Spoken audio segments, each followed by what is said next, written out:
Assalamualaikum warahmatullahi wabarakatuh. Alhamdulillahirabbil alamin. Wassalatu wassalamu ala asyrafil anbiya'i wal mursalin sayyidina wa maulana Muhammadin wa ala alihi wa sahbihi ajma'in. Rabbi syrah li sadri wa yassir li amri wahlul 'uqdatam min lisani yafqahu qawli. Amin ya rabbal alamin. Amma ba'd. Pemirsa Sangaji TV rahimakumullah. Alhamdulillah pada kesempatan kali ini saya bisa bertemu di sini dengan para pemirsa untuk menyampaikan sebuah tema di mana ini diangkat dari sebuah kajian tafsir tematik. Saya mengambil tema dialog interaktif ayah dan anak di dalam Al-Quran. Mengapa di sini kemudian ada dialog interaktif ayah dan anak di dalam Al-Quran? Ada penyebutan ayah di situ. Menurut saya saat ini adalah momen yang pas untuk mengangkat tema tersebut karena setiap tahunnya sejak tahun 2006 yang lalu pada tanggal 12 November setiap tahunnya kita memperingati Hari Ayah Nasional. Untuk itu pada saat ini marilah kita bersama-sama belajar bagaimana Al-Quran mengupas sisi lain dari ayah yang sebenarnya sangat penting sekali untuk kita dalami. Pemirsa Sangaji TV yang berbahagia, Al-Quran merupakan kitab Allah yang diturunkan kepada Nabi Muhammad SAW yang di dalamnya tidak hanya memuat perintah dan larangan saja. Boleh ini, tidak boleh itu. Tidak hanya begitu, tetapi di dalam Al-Quran itu juga memuat banyak sekali kisah-kisah teladan yang diambil dari kisah-kisah Rasul-Rasul Allah, Nabi-Nabi Allah, dan orang-orang soleh terdahulu. Allah berfirman di dalam Al-Quran, A'udzubillahi minasyaitonirrajim, Laqad kana fi qasasihim ibratun liulil albab. ما كان حديثا يفترى ولكن تصديق الذي بين يديه وتفصيل كل شيء وهدى ورحمة لقوم يؤمنون. Sesungguhnya pada kisah-kisah mereka itu terdapat pengajaran bagi orang-orang yang mempunyai akal.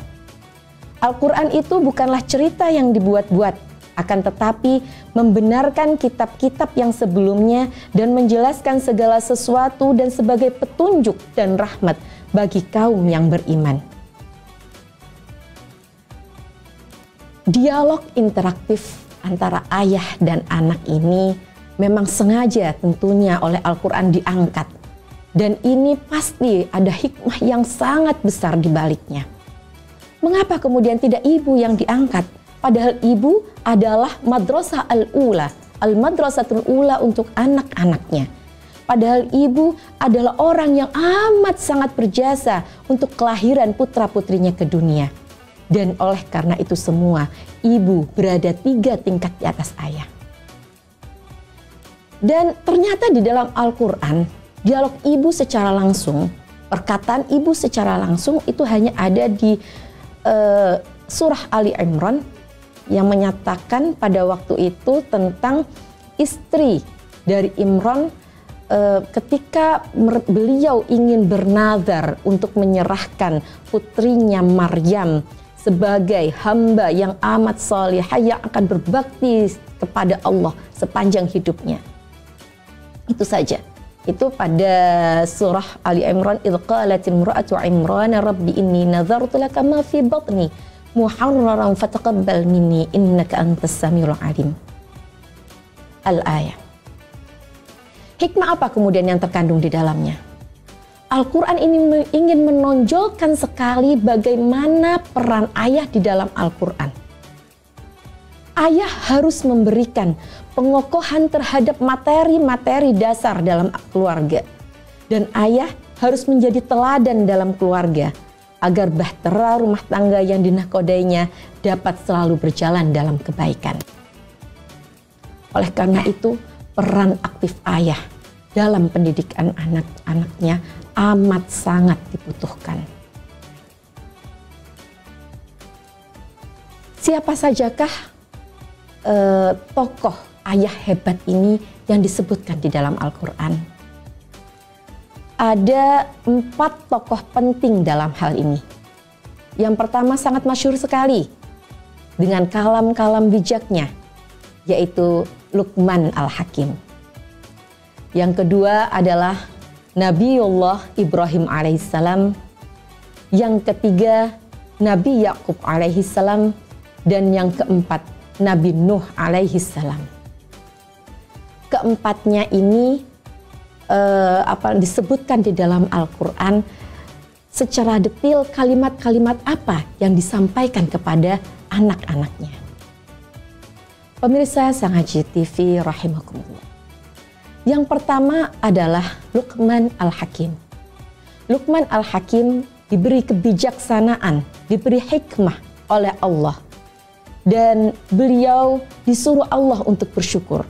Dan sebagai aktualisasi rasa syukurnya tersebut adalah dengan cara mendidik anaknya dengan metode yang bijak dan materi hikmah yang bermanfaat untuk kehidupan rohani dan jasmani sang anak.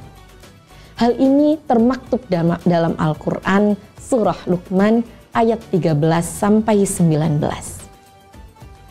Nanti bisa kita buka ayat 13 sampai 19 dan kita cermati di dalamnya. Di dalam ayat-ayat tersebut ada hal yang perlu kita garis bawahi dan itu diulang-ulang dan terdapat pengulangan di dalamnya. Apakah kalimat tersebut? Yaitu setiap kali Luqman ingin menyampaikan hal kepada anaknya sebagai nasihat kepada anaknya, beliau selalu mendahulunya dengan kata ya bunayya. Ya bunayya, ini artinya adalah wahai anakku. Dan ya bunayya ini adalah kalau dalam bahasa Arab adalah kalimat tasghir. Kalau dalam tafsir disebutkan tasghir ini adalah ungkapan kelembutan dan kasih sayang. Ya bunayya, wahai anak kecilku, seperti itu. Ini untuk menjalin kerekatan antara ayah dan anak. Jadi ketika kita ingin menasihati anak, maka dengan sifat lembut, dengan panggilan yang baik kepada anaknya. Ya bunayya, itu kalimat yang diulang oleh Luqman Al-Hakim. Dan ini beliau mengulangnya untuk mengawali 3 materi penting di dalam pengajaran yang akan disampaikan kepada anaknya. Yang pertama adalah tentang akidah. Luqman berkata di dalam Al-Quran, wa il qala Luqmanu libnihi wa huwa ya'idhuhu ya bunayya la tusyrik billah inna syirka la zulmun azim. Wahai anakku, jangan kau berbuat syirik kepada Allah. Dan syirik itu adalah benar-benar kezaliman yang besar. Ini adalah sebuah asas landasan akidah ketauhidan yang harus ditanamkan kepada anak sejak dini. Dan perlu diketahui, anak Luqman ini sebelumnya adalah bukan muslim. Beliau dan ibunya bukan muslim, kemudian dengan telatennya Luqman selalu memberikan ajakan, pengajaran yang lembut kepada anaknya sehingga mereka berdua, anak dan ibunya ini menjadi muslim. Kemudian pengajaran yang kedua, disampaikan ketika anaknya ini bertanya, wahai ayahku, kalau aku berbuat sesuatu kejelekan dan aku bersembunyi-sembunyi, apakah kemudian Allah akan melihatnya? Tertuang dalam nasihat berikutnya adalah ya bunayya, lagi-lagi ya bunayya, ya bunayya, inna in takum mithqala habbatin min khardalin fatakun fi sakhratin aw fis samawat aw fil ardi ya'ti bihallah innallaha latifun khabir. Wahai anakku, dimanapun kamu berada, Dan kamu jika berbuat sesuatu meskipun itu sebesar biji sawi dan kamu ada di dalam batu atau di langit atau di bumi, Allah pasti akan mengetahuinya. Allah Maha Kuasa untuk mengetahui segala sesuatu itu. Jadi kamu mau bersembunyi dimanapun, Allah pasti akan tahu. Itu ajaran Luqman yang ketiga. Ajaran Luqman yang ketiga menyangkut tentang muamalah, tentang syariah muamalah, bagaimana beribadah. Lagi-lagi Luqman mengulang dengan perkataan ya bunayya aqimis shalah. Dirikan salat, wa'mur bil ma'ruf, berbuatlah ma'ruf, wanha 'anil munkar, cegahlah dari kemungkaran. Wasbir 'ala ma asabak, bersikaplah sabar terhadap apa yang menimpamu. Inna dzalika min azmil umur. Wala tusa'ir khaddaka lin-nasi wala tamshi fil ardi maraha. Innallaha la yuhibbu kulla mukhtalin fakhur. Jangan engkau bersikap sombong di muka bumi ini. Itu ajaran. Waqsid fi mashyika waghdud min sautik. Inna ankaral aswati la sautul hamir. Dan sederhanakanlah dalam berjalan. Bersikaplah sederhana, biasa saja dalam kehidupan ini. Lunakkan suaramu. Sesungguhnya seburuk-buruk suara ialah suara keledai. Itu pengajaran penting oleh Luqman Al-Hakim kepada anaknya. Dan beliau selagi-lagi selalu mengawali dengan kata ya bunayya sebagai bentuk kasih sayang Luqman kepada anaknya. Yang selanjutnya adalah Nabi Ibrahim alaihissalam. Nabi Ibrahim alaihissalam di dalam Al-Quran disebutkan ada dialog beliau bersama kedua anaknya, yaitu Nabiullah Ishaq dan Nabiullah Ismail. Wa wassa biha Ibrahim banihi wa Yaqub ya baniya innallaha astafa lakumuddina fala tamutunna illa wa antum muslimun. Nabiullah Ibrahim di sini berpesan kepada anak-anaknya, dan juga nanti akan ada diulangi oleh Nabi Yakub, akan berpesan yang sama kepada anak-anaknya. Hai anak-anakku, sesungguhnya Allah telah memilih agama itu untuk kamu, agama Islam. Maka janganlah kamu mati kecuali dalam memeluk agama Islam. Inilah adalah bentuk kepedulian seorang ayah terhadap anaknya. Ayah mengkhususkan wasiat kepada anaknya, bukan kepada yang lain dengan kalimat ya baniya, wahai anak-anakku. Ini menunjukkan adanya ikatan kasih sayang yang erat antara ayah dan anak. Seorang ayah tidak ingin anaknya memeluk agama yang salah dan mati dalam kesesatan. Amat dalam sekali. Kemudian di dialog yang lain Nabi Ibrahim juga berdialog dengan Nabiullah Ismail ketika peristiwa penyembelihan, dan ini amat sangat masyhur sekali. Yaitu cerita ketika Nabi Ibrahim mendapatkan wahyu dari Allah yang berupa mimpi yang kemudian disampaikan dengan berat hati kepada buah hatinya, yaitu Nabiullah Ismail, yaitu tertuang dalam surat As-Saffat. Falamma balagha ma'ahu as-sa'ya qala ya bunayya inni ara fil manami anni adbahuka fanzur madza tara. Wahai anakku, sesungguhnya aku bermimpi bahwasanya aku menyembelihmu. Maka apa pendapatmu? Tidak mudah bagi Nabi Ibrahim untuk mengatakan hal ini kepada anak yang ditunggunya selama bertahun-tahun. Butuh hati yang besar untuk menyampaikan hal ini.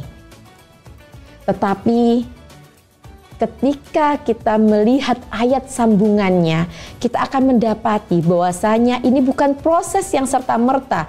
Nabi Ibrahim kemudian bisa berkata demikian kepada anaknya, tidak. Pasti ini memerlukan proses yang panjang Nabi Ibrahim sehingga bisa diterima dengan baik oleh anaknya. Apa jawaban Nabi Ismail? Qala, ya abatif al ma tu'mar. satajiduni insyaallahu minas sabirin. Wahai ayahku, ya abati. Abati ini adalah kalimat wahai ayahku, tetapi dia punya panggilan seperti panggilan sayang yang kemudian ada kerekatan di sana karena saking dekatnya. Ya abati, wahai ayahku, if'al ma tu'mar, lakukan apa yang diperintahkan oleh Allah. Satajiduni insyaallahu minas sabirin, maka insya Allah engkau akan menemukan aku termasuk orang-orang yang sabar. Yang berikutnya adalah kisah Nabi Yakub alaihissalam. Seperti yang tadi saya sampaikan bahwasanya penekanan terhadap pesan-pesan akidah sudah disampaikan terlebih dahulu oleh kakek beliau, yaitu Nabiullah Ibrahim.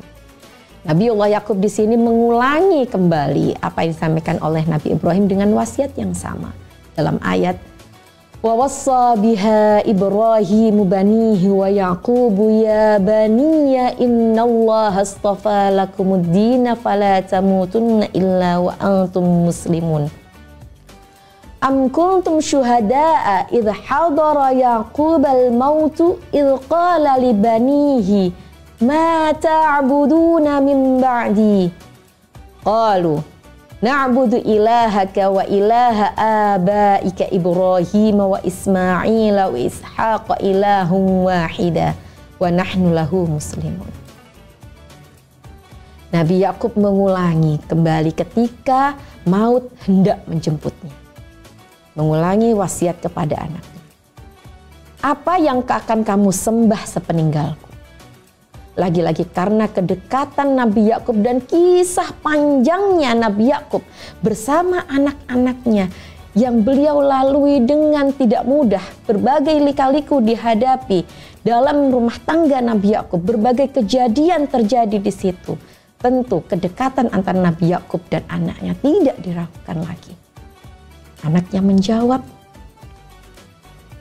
tentu kami akan menyembah Tuhanmu, wahai ayahku, dan Tuhan nenek moyangmu, yaitu Ibrahim, Ismail, dan Ishak, yaitu Tuhan yang Maha Esa, dan kami hanya akan berserah diri kepadanya. Itu jawaban anak-anak Nabi Yakub. Kemudian dialog yang lain, yaitu ketika ini adakan beberapa dialog. Nabi Yakub ini panjang sekali karena beliau memang ceritanya sangat panjang. Banyak lika-liku kehidupan di sana dan tentu saja hikmah yang bisa dipetik besar sekali.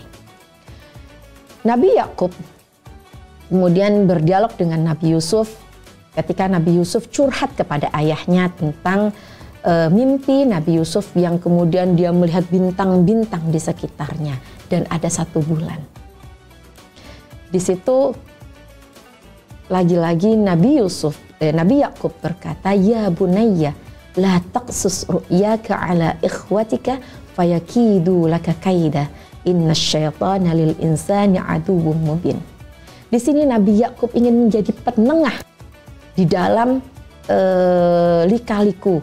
Di sini Nabi Yakub ingin menjadi penengah di dalam problematika yang ada di antara keluarganya. Tentu kita tahu ya peristiwa hal ini di mana ada keirian, kedengkian di antara saudara-saudaranya Nabi Yusuf terhadap Nabi Yusuf. Dan ini ingin dicegah oleh Nabi Yakub agar tidak terjadi huru-hara di dalam keluarganya. Nabi Yakub kemudian karena Nabi Yakub paham bagaimana kondisi keluarganya, Nabi Yakub menasihati kepada Nabi Yusuf, sudah gak usah kamu cerita-ceritakan ini kepada saudara-saudaramu, simpan sendiri ini untukmu. Dan kamu insya Allah akan tahu nanti apa dibalik hal tersebut. Yang berikutnya adalah dialog-dialog Nabi Yakub dengan anak-anak beliau yang lain ketika kemudian terjadi peristiwa Nabi Yusuf yang dikabarkan dimakan oleh serigala. Kemudian yang kedua adalah ketika kemudian Benyamin ditangkap oleh menteri. Dan yang terakhir, bagaimana kemudian mereka bisa berdamai dengan itu semua. Ini amat sangat panjang dan bisa kita perhatikan di dalam surah Yusuf ayat 11 sampai 18, surah Yusuf ayat 63 sampai 68, 81 sampai 87 dan surah Yusuf ayat 97 dan 98. Panjang sekali ternyata. Al-Qur'an menyebutkan tentang adanya interaksi ayah dan anak. Yang terakhir adalah dialog interaksi antara Nabi Nuh dan Kan'an. Ini juga masyhur Nabi Nuh dan Kan'an ini. Kisahnya selalu diceritakan oleh para guru-guru kita, oleh orang tua kita kepada putra-putrinya. Ini termaktub dalam surah Hud. Wa hiya tajri bihim fi maujin kal jibali wa nada Nuhun ibnahu wa kana fi ma'zili ya bunayya rkam ma'ana wa la takum ma'al kafirin. Lagi-lagi kata bunayya disematkan di dalam ayat ini. Ya bunayya. Ketika Kan'an kemudian hampir tenggelam oleh lautan ombak, Nabi Nuh memanggil-manggilnya, ya bunayya, wahai anakku, gitu kan? Irkam ma'ana, ayo naik bersamaku di sini. Wala takum ma'al kafirin, dan jangan engkau menjadi orang kafir. Sebegitu besar kasih sayang Nabi Nuh, bahkan di akhir menjelang kematian Kan'an yang nantinya akan tergerus oleh ombak, Nabi Nuh sempat-sempatnya terus memanggil anaknya, ya bunayya irkam ma'ana wa la takum ma'al kafirin, ya bunayya irkam ma'ana wa la takum ma'al kafirin. Tetapi takdir Allah berkata lain. Kan'an hilang bersama ombak dan hanyut bersama orang-orang kafir di sana. Di para pemirsa Sangaji TV rahmatullah, dari apa yang saya paparkan di sini, tentu saja kita banyak mengambil hikmah tentang bagaimana seorang ayah harus bersikap kepada anak-anaknya. Ayah harus menjadi pribadi yang lembut, yang tegas, yang kemudian memberikan, ayah punya peran penting dalam memberikan dasar-dasar agama kepada anak-anaknya. Ayah di sini harus meniru Nabi Yakub yang dia itu mendengarkan curhatan anak-anaknya. Ayah juga harus menjadi seperti Nabi Nuh yang selalu ingin menjaga keluarganya hingga titik penghabisan. Sekian yang dapat kami sampaikan. Semoga apa yang kami sampaikan ini bisa bermanfaat. Saya mohon maaf yang sebesar-besarnya apabila ada sesuatu yang kurang berkenan. Wallahul muwaffiq ila aqwamit thariq. Wassalamualaikum warahmatullahi wabarakatuh.